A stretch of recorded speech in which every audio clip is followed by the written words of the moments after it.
Did you know that there was once a man who interrogated the devil?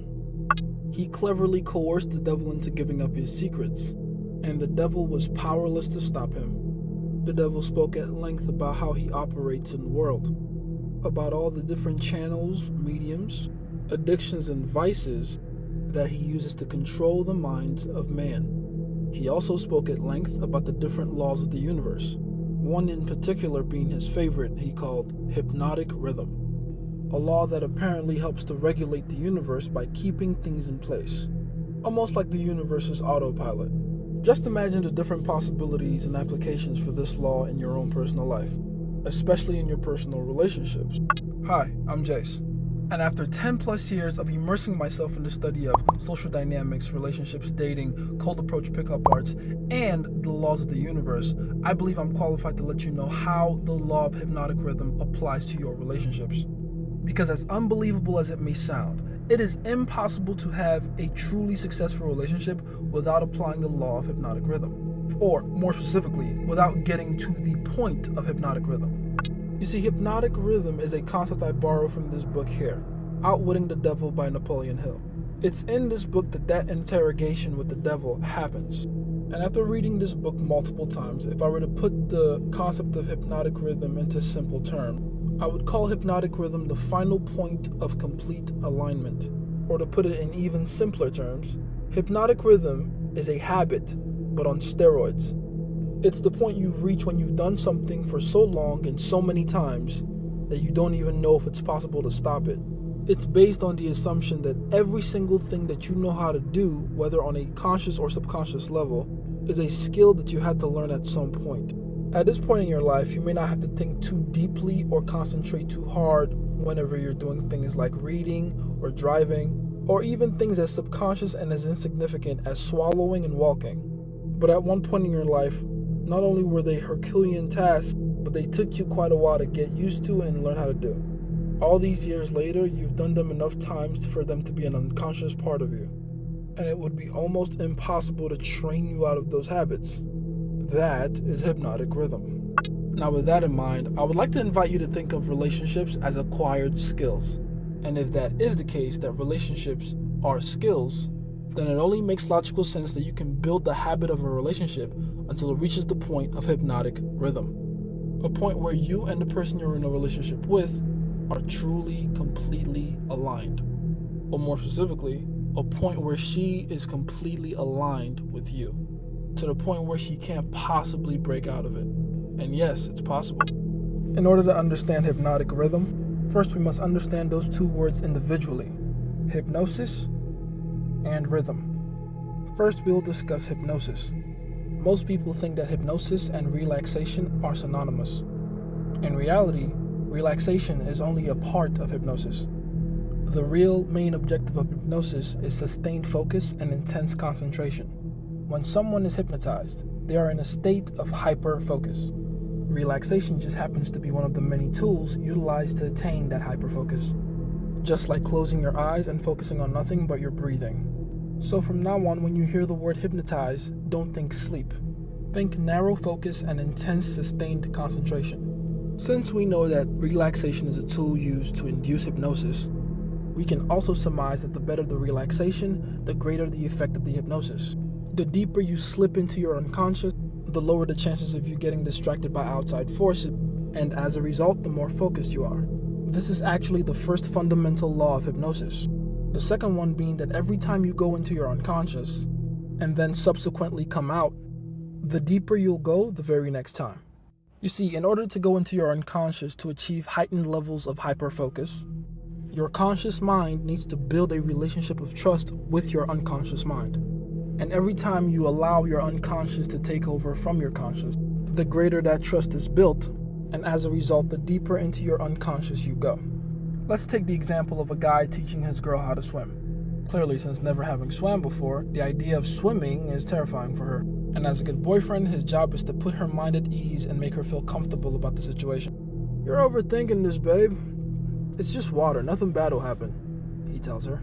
"Don't worry, I got you. Just follow my lead. Here, just put your feet in the water. It feels nice, doesn't it?" Now that she has her feet in the water, she realizes, yeah, it does feel kind of nice. And because he's smart and a good boyfriend, he allows her to feel comfortable in that particular situation. After a while, he goes, we should probably go deeper into the pool. Let's go knee deep. Here, hold my hand. You trust me, right? She looks up to him and nods yes. Of course she trusts him. Nothing bad's happened so far, right? So now they're knee deep. It's nice in here. She's a little nervous, but she trusts him, so she stays. After playing a little more in the pool, splashing some water in her face, he looks at her and he goes, you know what, babe? This is kind of embarrassing. We're in the kiddie pool section. Let's go deeper. This time she's a little more hesitant, and her body language shows it. So he looks at her and he goes, relax, babe, we're not even going that deep. We'll just go a little bit deeper. If you feel uncomfortable, we'll turn back, okay? I will bring you back to safety, you have my word. And as scared as she is, she decides to go with him, until eventually they're shoulder deep. This is very similar to how hypnosis is achieved and sustained. You slowly build the trust to go deeper. And as you can see, it follows a certain pattern, which is where rhythm comes in. Rhythm is something I personally put down to a simple formula.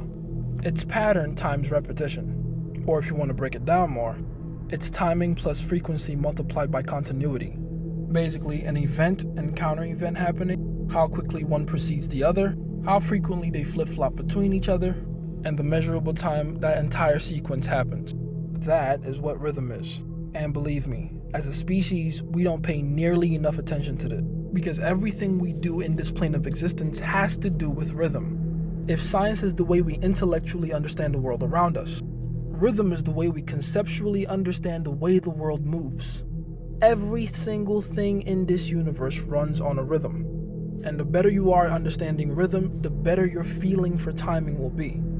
The Earth makes a full rotation around the Sun every 365 days, and it rotates each day on its own axis for 24 hours, which means our entire existence, what we do, how we do them, what time of the day we do them, is completely dependent on the spin and the rotation of this giant ball that we're all standing on. You might not have even thought about that till now. Let that sink in. You know what? Let me put it like this to make it hit home even better. Everything you've ever done in your entire life has run on some kind of specific rhythm. If you go back and take a serious audit of your entire time on Earth, you'll very quickly notice a pattern and realize how predictable you've been. Hell, don't even go back as far as your entire life. Just take like the last month or so. The rhythm you're locked in right now, whatever it may be, has complete control over the way your life goes. Now notice I said locked in to rhythm, because that's another thing about rhythm you need to understand. Rhythm is like a speeding locomotive. It's hard enough to get into, and it's even harder to get out. The moment you enter a rhythm, you become a slave to it, because you can't create a rhythm. Every rhythm has already been created. All you can do through your daily life routine, artistic work, musical composition, is to tap into a rhythm that already exists. You can neither create or destroy rhythm. You can only get in or out of it. Now, every relationship you'll ever be in your life will have a certain rhythm. And no two are the same, by the way.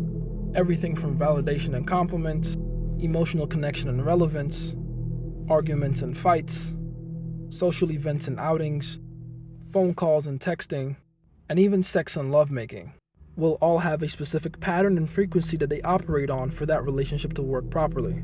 And I cannot stress this enough. You cannot create that rhythm. You and your partner will naturally, energetically enter it. A good example of this is initial texting. From the very first moment you meet a girl and start texting each other, you subconsciously communicate to each other how often you want to be texted, how often you're willing to reply, and if that particular pattern is sufficient for the both of you. In your relationship, your woman's number one focus should be you, no questions asked. And that's not me trying to sound selfish, that's just human nature. Women are always far more fulfilled when their entire focus is the man. And they know it.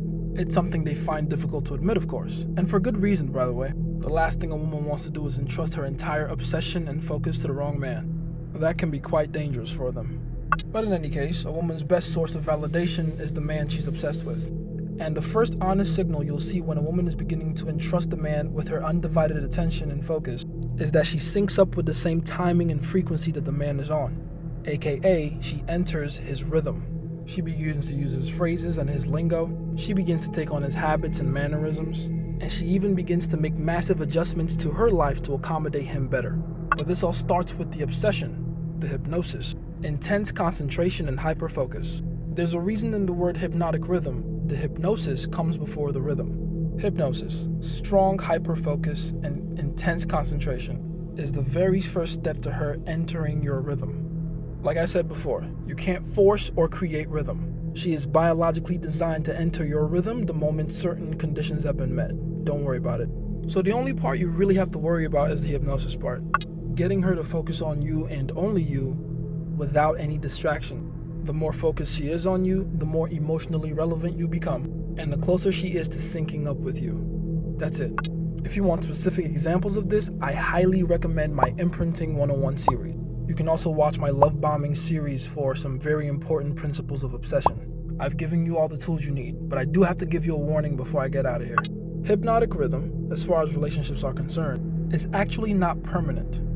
Let me explain. Because of the natural progression of relationships and all the external factors that naturally affect relationships, it's perfectly normal that at some point she will break out of rhythm. And there are many different reasons why. You're not leading the relationship correctly, external unforeseen distractions which force her to flip-flop between rhythms, you completely leaving the rhythm that you had her enter with you by becoming a weaker man, many different things. But the good news here is, if you are successful in getting her to re-enter your rhythm, it'll be much harder for her to break out the next time. Because don't forget that law of hypnosis we talked about before. You go deeper into your subconscious the next time around. That exact same rule applies to relationships. In fact, I'll go as far as saying that I truly believe that the strongest relationships that are formed on the earth are the ones where the couple splits up and reunites. Not a popular opinion, but I know what I'm talking about. Ironically, bonds tend to strengthen when you stretch and even break them. So even when she gets out of sync with you, rest assured that the next time you sync back up with her, your bond will be stronger. It's been Jay's your favorite scientist, and do with this information what you will, as long as you don't break the laws of God or violate the rights of others.